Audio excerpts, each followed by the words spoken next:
इकडनं नमस्कार सर.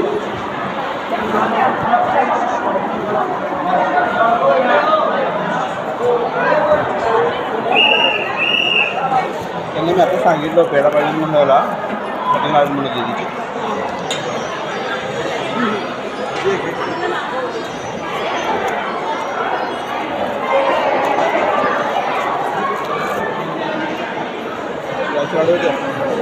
फुलाची